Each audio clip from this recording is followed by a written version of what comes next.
Hey, it's Fred Staab for Cruise Control. Coming up on this edition, could Toyota go all in when it comes to hybrids? Ford changes its EV plans, and we drive the Lexus IS500 F Sport. That's coming up right now on Cruise Control. That's right. You are on cruise control. We are on cruise control. We are cruise control, your on air automotive magazine. And as usual, we're your hosts. I'm Les Jackson. The guy you know over there is Fred Staub. And as usual, also, we have a whole lot of stuff about the automotive industry. And most of it is kind of big changes of plans. Yeah, that's right, Les. And, the other surprise in putting this week's show together, a lot of reveals, a lot of pricing information. Yep. So, we've got a lot to get to. And we're going to start off with something you and I talked about, for quite some time now. Toyota, should they go all hybrid, all models Yep. hybrid? They've done this with their Camry.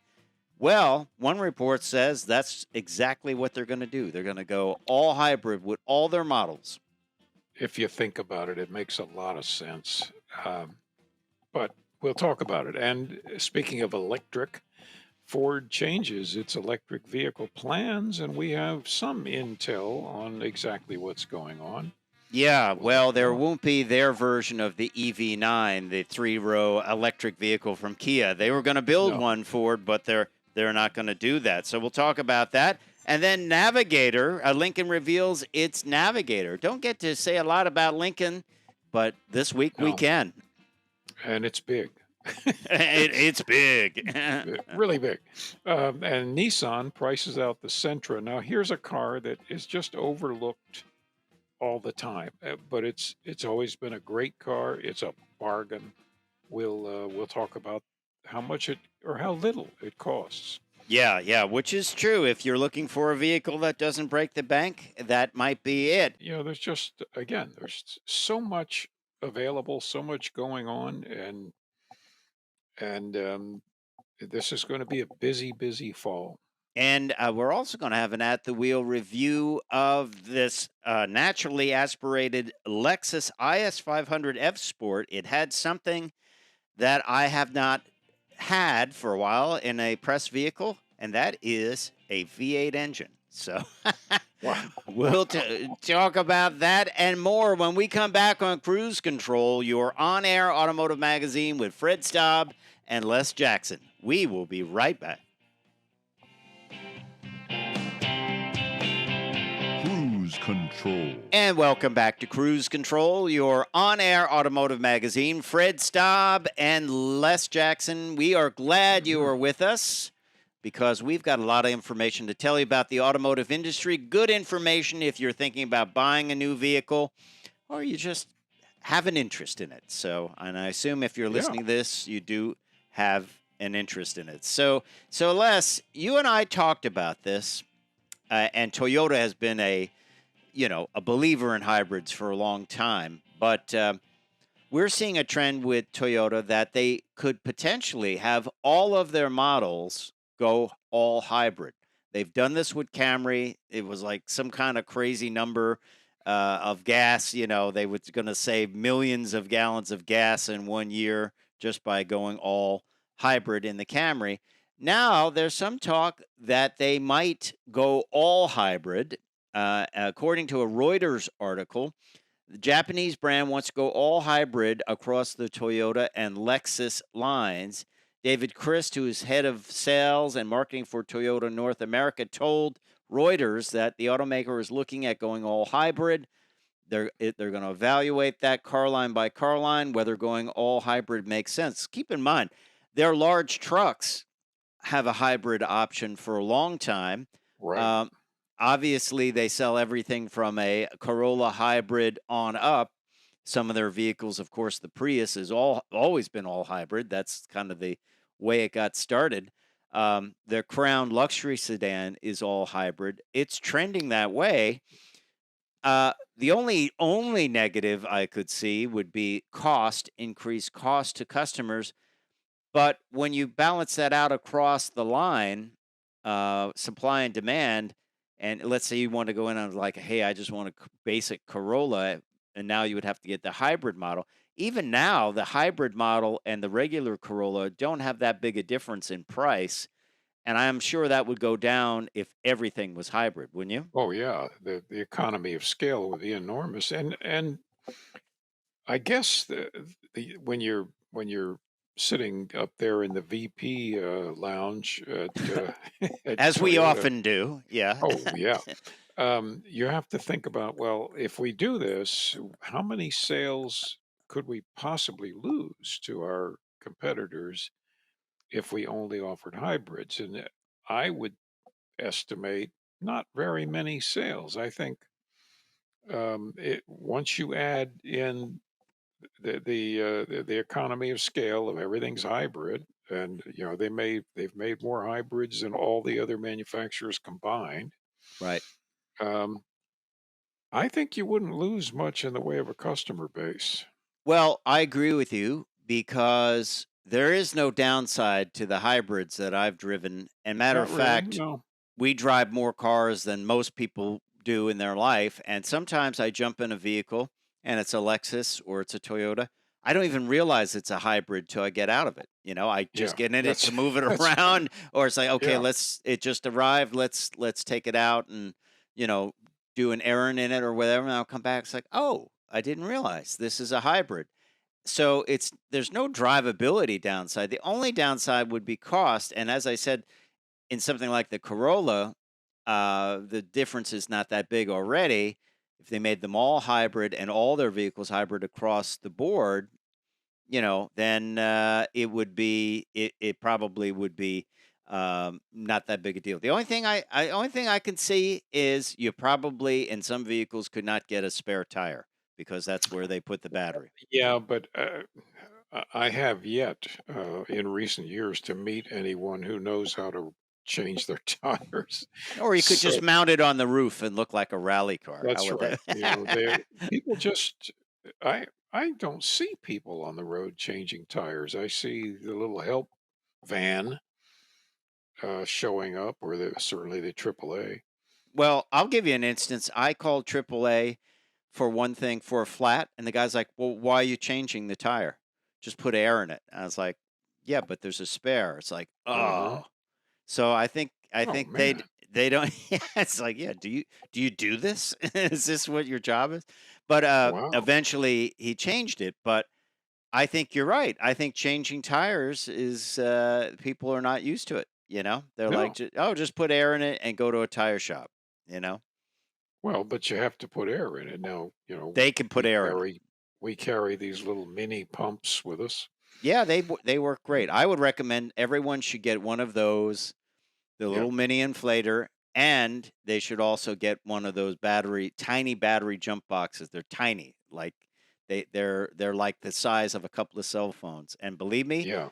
I have one of those, and it saved me. It's enough charge to get you going and get your engine started and get out of there. So buy those two things if you're buying one of the new cars we're talking about. But when we come back, we'll talk more about Ford's changes to their EV plan. So stay tuned to Cruise Control. I'm Fred Staab. He's Les Jackson. Cruise Control. And welcome back to Cruise Control. Well, over at Ford, as Fred teased a little while ago, um, Ford's canceling some EV plans, and you know, we certainly understand that because EVs are just kind of, I guess, Fred, shall we just say stagnant? Well, they're in a state of development. We'll say that. Okay, I'll okay. be kind. They're not quite there yet for many people. For many people, they are. Well, But it that's right. cost is been Yeah, astronomical. cost is very serious, and so they've got, as they say, big ambitions for pickup trucks. Obviously, that's the biggest concern Ford has. I mean, they dominate the pickup truck world. So the three-row electric SUV is no more. Yep. And I don't blame them for that. I mean, that's a niche market. Yeah, and it's a market. Let's face it, Kia has done well with the K9. Right.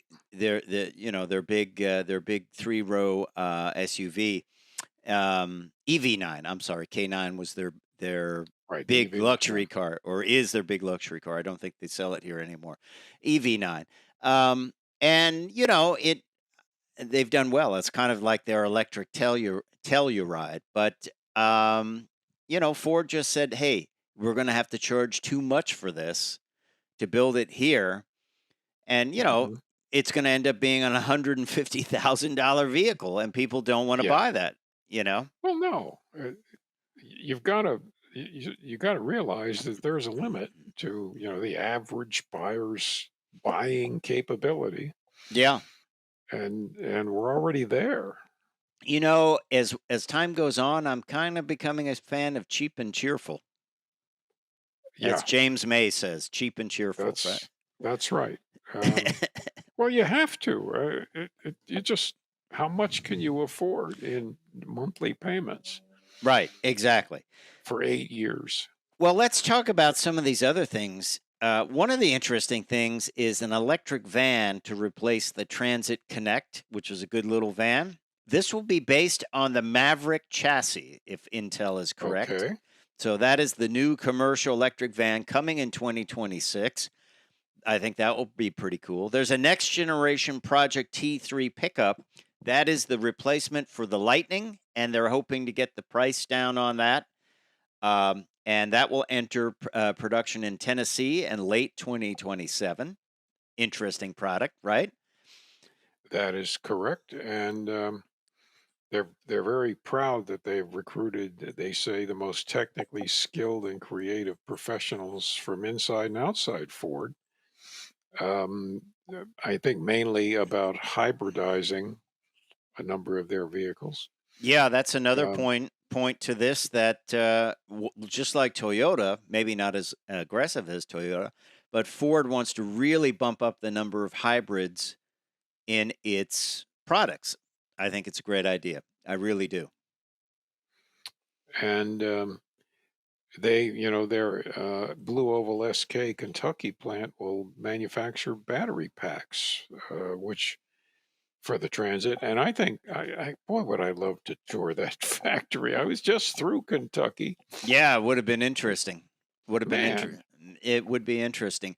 There's also still going to be there's a platform, an electric Ford platform being developed in California, and this is going to be the low cost electric vehicle. Jim Farley has said it won't be what you're used to, like an SUV. It will probably be a Right. small, boxy sedan, which is fine. Cheap and cheerful. Cheap and cheerful electrics. How's that? That's right.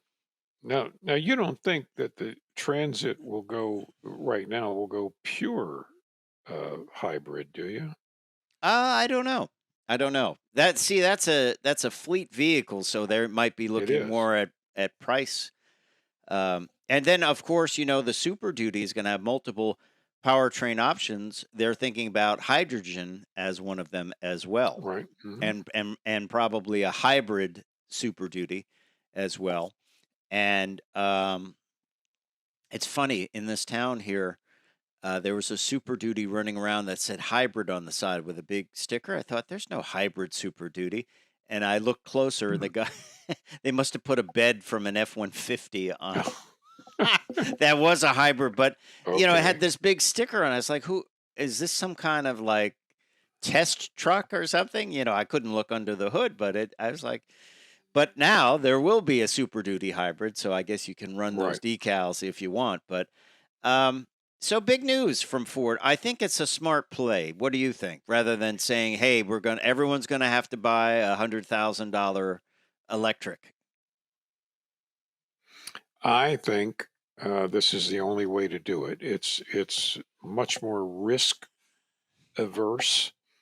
Um, and I like Jim Farley's Ford CEO's quote. He says, "We're future proofing Yeah, this franchise across all sizes," and that's that's where it's at in the auto industry. You've got to make sure that your future is your future and not your not your history and legacy, Yeah. because that means you went out of business.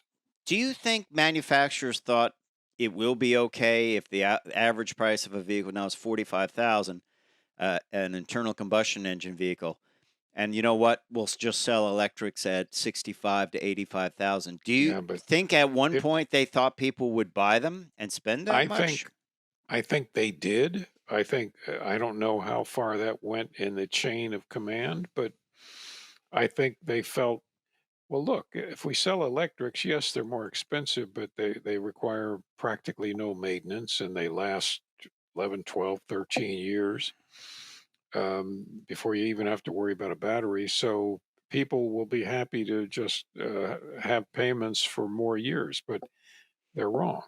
Yeah, and and they lost $36,000 on each one too when they sell it. The Ford That's I'm right. talking about, or other manufacturers. So meanwhile, you're making people asking people to buy more for a car that goes a shorter distance, Yeah. uh, and you're not making money on it. So it means that you're not going to just keep doing that because that would be really dumb.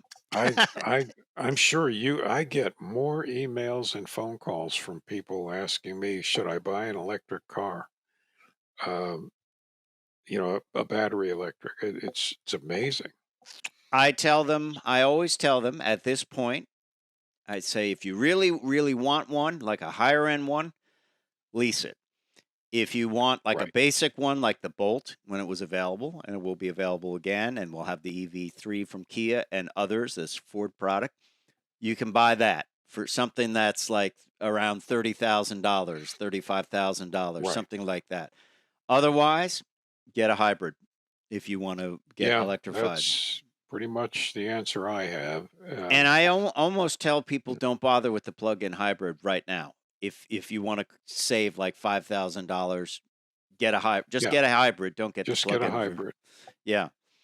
And they're kind of shocked by that. They're like, "Oh, well, everyone told me I should get electric because I have to do that," and it's Well, like, you got to think about it. How much power have you got in your house? Do you have an extra circuit? How much do you like going to the shopping center to charge it? If yeah, with the bad pizza, like the one near me, and it's cardboard pizza. It's like, wow, that's it. someone put tomato sauce and cheese on a piece of cardboard. That's what it was Oh, like. It was oh. terrible. It was really really bad. But anyway, so just thoughts. That's our thoughts. What are your thoughts on buying electric vehicle? Let us know in the comments because hey, that's our thoughts. We've driven them. The vehicles are good, but there's other considerations too. So we'll think about that. Um, Yep. you have a story on Les the Lincoln Navigator, don't you? Well, yes, the Lincoln Navigator, which I have, the first time I ever saw one was a long, long time ago. I just couldn't believe the size.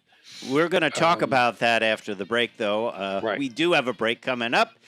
Lincoln Hmm. Navigator coming up after the break on Cruise Control. Cruise Control. And welcome back to Cruise Control, your on-air automotive magazine. I'm sorry, we started that Lincoln Navigator story and we went right to break, but let's get into it. You are going to tell us a little bit about what they're doing. And as you said, it was pretty funny. You said, it's big. Thank you.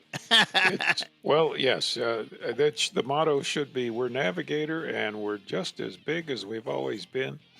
Um, on the other hand, the Navigator is really, really well made. It's incredibly comfortable inside, and actually, the Lincoln Rejuvenate is their one of their levels. Is what they call a spa on wheels. Now, I love this. I admit I love it. It automatically adjusts the seat position with heat and massage options, climate control, scenting. This is automatic. Uh, Scenting, as in smell, sound, lighting. expansive visuals when you're supposed to be looking out the window, Yeah. um, to reduce stress and create a relaxing experience. So basically, you're driving down the highway in tufted calf leather splendor. This is my words. Uh, It and works. I It mean, sounds like a press release. I like it. the fact is, this thing is just so beautifully tricked out that you just want to get in it and make it a bedroom or something. Well, It's magnificent inside, but on the outside, it's a big Lincoln Navigator like they've always been, with a few styling touches. yes, they call it the new center of gravity. Gravity is key to something that weighs this much. There's no danger Gravity that does affect this, yes. it does. Yes. Like many new SUVs, it has the screen across from basically A pillar to A pillar. This one has sort of like an oval wheel, steering wheel. Right. And yes, you're right. I would like one of those seats in my office, frankly, that Oh boy, heat and was it blow scent out if you're I want to find a wrecked one and just get the seat out of it. it's like a shower behind the wheel. Sorry. Yeah. Digital experience, and there is a new for digital experience navigator is Pano mode, which plays video and gaming apps on either side of the panoramic display when the vehicle is in park. This is a big thing people do. They do gaming when they're in their car. I I I'm I just as don't. happy to listen to the radio and look at my phone That's right. when I'm parked. I've never been bored enough to do video games. I just have other stuff that There's I'm to something do. called the waterfall meditation that provides the serenity of a remote waterfall as a virtual waterfall cascades across the panoramic screen. There's another mode called Okay. Aurora Borealis that includes two visual phases, one a mountainside lake as the sun rises, and another that shows ribbons of green light flowing across the night sky. This is across the full screen, basically A pillar Yeah. to A pillar. It is all the way across. Very much like the screen on the original GM EV1 electric car. They used to call it the Wow panel Wow panel. because when it lit up, uh, you went wow. Yes. Uh, But this now again, does this actually do that while you're driving? No, I don't think so. I think I that's hope what not. if you have a spa moment, if you have a spa appointment when you're Yes. parked. Yeah. It rolls on 22-inch wheels, but you can get 24-inch high gloss ebony or luster nickel aluminum wheels for the first time. Wow, Well, that is why not? imagine where imagine how heavy that 24-inch wheel is, huh? Well, imagine how heavy the Navigator is with 8 people in it. That's true. Uh, That's a lot of people. Lincoln Blue Cruise hands-free highway driving is standard on the Navigator as Blue Cruise assists in braking, accelerating, steering, and the system helps reduce stress. Catch the theme here? Reducing stress, right? Yeah. Uh, and they describe the rear hatch. Um, it's A- kind of hard to describe Aircraft without looking at carrier it. elevator. Basically, yeah,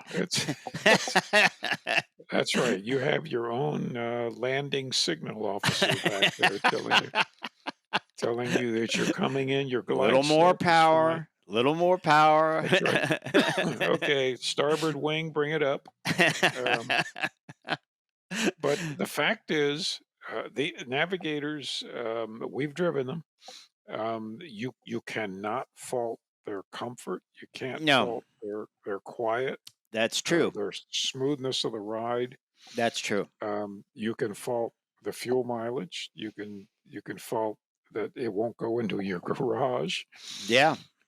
You have to But they think are about that. nice. They are nice. No, Yeah. And Lincoln, they talk about one of their old slogans was quiet luxury. They pack it with probably what do you call that stuff that you roll, the adhesive oh stuff? yeah, Dynamat. Yeah, Dynamat is one of the most effective products out there. I mean, if you could stuff do it in stuff's every wonderful. car and take all your interior out and put that in and then put it back, I That's right. mean, makes a difference. Um, Makes a huge difference. when you talk about what's his son, Graveyard Cars, he's perfect on his restorations, but he said, we asked, do you want to put Dynamat in here? Because the car will be much nicer than Yeah. having a metal roof rattling around if we put this in here, and you won't see it once we put I would go for it, wouldn't you? Oh, I wouldn't do it without it. Yeah. Now, by the way, all the models they have a twin turbocharged 3.5 liter V6, 440 horsepower, Yep. 510 pound-feet of torque. That's adequate. Thank you. That was adequate. Yeah. You need to move mountains with this That's thing. right. But this thing is a monster. I mean, it's heavy. It can tow 8,700 pounds. That's crazy. Um, I mean, it'll do everything, and we don't have a price. No, but it will be large. Yeah. 100K, I would say. Oh, without a doubt. Yeah. Well, Les, you and I are a study in contrast, so let's go to a different vehicle. The Nissan Sentra. We have some pricing on that. Something we can afford. This starts at $21,590, and it's a nice car for that, isn't it? So you can get 5 Sentras. It's one of 6 vehicles offered with a starting MSRP under $30,000. It was well under it, so that's the Sentra S. You can go all the way up through SV to SR and that's still $24,590. And then you can just equip it with like that 2-tone body roof color, which is really nice. And then a few packages and things like that. You still are you're still well under $30,000. It's not a big horsepower machine, a 2-liter 4-cylinder, 149 horsepower, 146 pound-feet of torque engine with a CVT. But this is a great car. I mean, it's a nice, luxurious interior. It's well equipped. They come standard with a lot of the safety systems, and this, as it says, the Nissan Safety Shield 360, 6 advanced driver assist systems, including automatic emergency braking with pedestrian detection, lane departure warning, high beam assist, blind spot warning, rear cross traffic alert, and rear automatic braking. That's everything. Once again, well under, even if you tick all the boxes, well under $30,000. Under 25. Yeah. And this is if your son or daughter is heading off to college and they need a new car, or you need to get them one. This is something to get.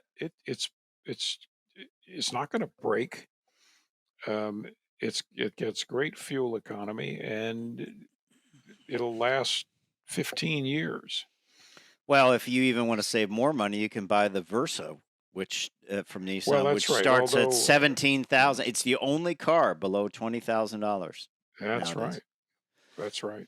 So, the youth of America. oh boy.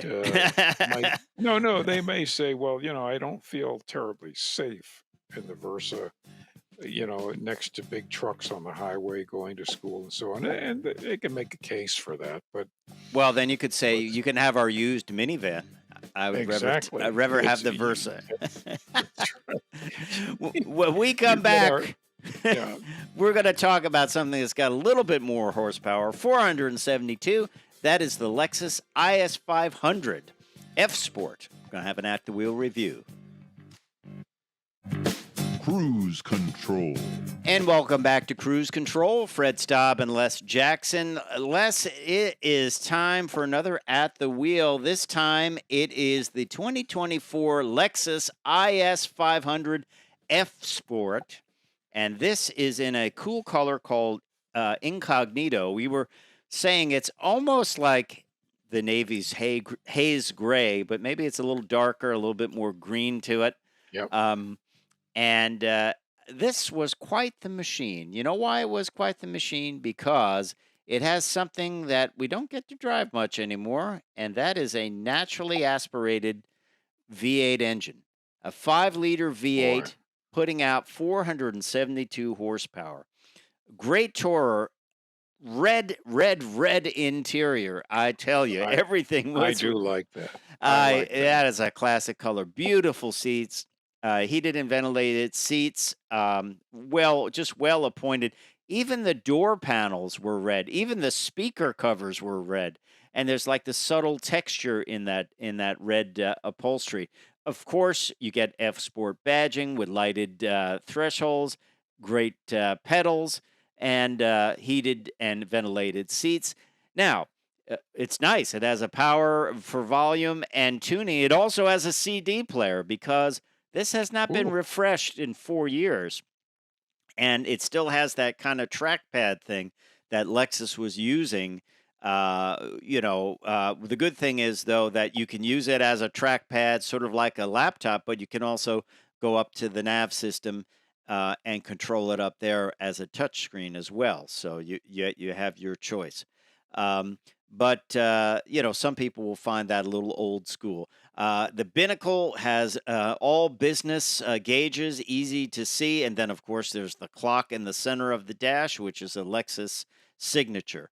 Out back, this is a usable performance car. Great seating out back for up 3 passengers. And, of course, the red theme continues back there. A little bit of a headbender to get in the back seat, but that is the price of style when it comes to that fastback roofline. Overall, high-quality interior, bright red, really nice. Some of the controls a little old. Remember, this has not been renewed for 4 years. But I like this. I took it to the grocery store and was able to load in a whole bunch of things into the trunk, yet still have that performance. That is a nice thing. And here's something you don't normally see, a spare wheel in this horrible butterscotch yellow look. So That's a lovely, lovely color. Color, yes. Under the hood, when you look at it, it almost reminds me of the Ford Coyote with that kind of 6-pack intake. But this machine was beautiful, smooth. It sounded good. 472 horsepower, 5-liter, 8-speed automatic is what the power flows through. And really, it makes you think, like, could I live with this car? It's a very livable, high-quality Grand Tourer, I would say. And, good looks. It's got that feeling that it's about ready to pounce.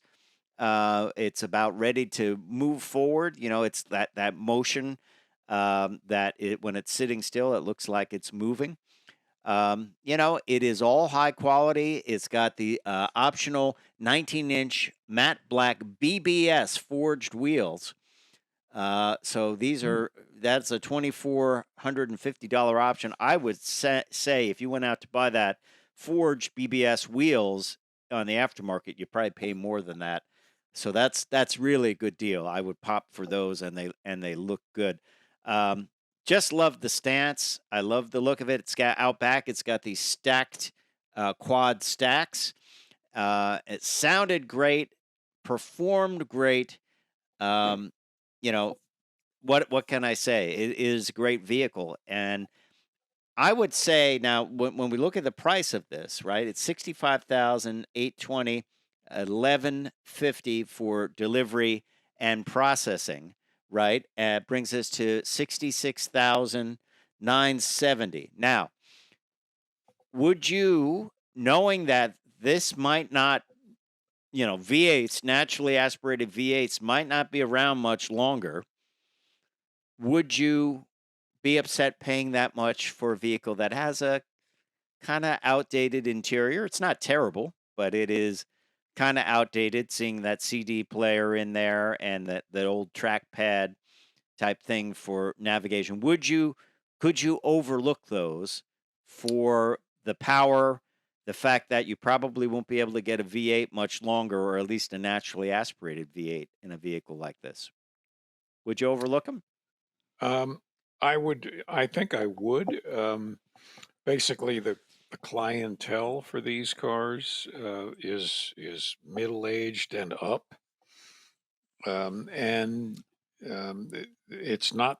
It's for well-heeled people. It's not something. It's not an aspirational car where you save up for 10 years to buy it. Mm. So yeah, I think that would be perfectly fine. That that level of the buying public is, is familiar with all the doodads, but it's not critical to have the state of the art, Yeah, and they're willing to spend a lot of money on gas because Toyota V8s are known thirsty. to be poor mileage. Yes, 17 city, 25 highway Yeah. for an aggregate number of 20. Of course, gets 5-star safety. Oh, of course. Of course, the board. And for 2024, by the way, you should know that the Lexus IS can be had in the 300, the 350, and the 500. The 300 comes with a 4-cylinder, and then the 350 has a little bit more power with a upgraded 4-cylinder, and then of course you have the top of the range, which we drove, which has that 5-liter V8. So there are options to get into this with a little less power. Yeah. The 2-liter turbocharged intercooled 4-cylinder. I think that puts out let's see, well, 258 pound-feet of torque. I don't think 241 horsepower.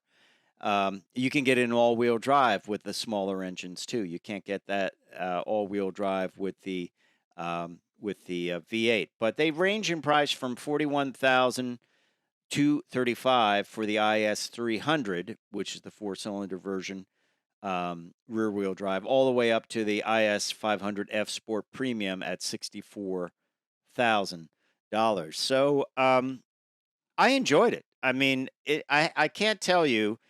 I always have this theory in life where things that were commonplace, V8s, when we started doing this show, Yep. are now a premium. And it was kind of nice to drive a V8 powered rear drive car, I got to say. There's a feel to those that you can't duplicate anywhere else. You just can't. Yeah, yeah. I definitely would say I like the color, the incognito color. I thought it was different. Yeah.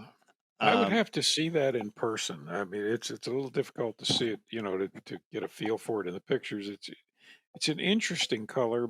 I'm not sure I like it with the flat black wheels, I certainly but like the red interior, though. That is. oh, I really love that interior. uh, you know, and as I said, the ability to look like it's about ready to like jump. It's just the way they Yeah. styled it and the styling cues back there and that. And yeah, it would be a fun car. It would be a fun car. I too could overlook the technology. The technology worked great. It's just, hey, at least you've got a place for some of those CDs that have been. What do I do with? Does anyone use I'm CDs anymore? I don't know. I no, no, that's it. I don't even think you can buy them anymore. I don't know. I'll have to look. Probably you can in the bargain bin somewhere. I don't Oh, know. well, yeah, that part. Well, hey, it's time for me to say I'm Fred Staab. I'm Les Jackson. We are going to see you down the road. Bye.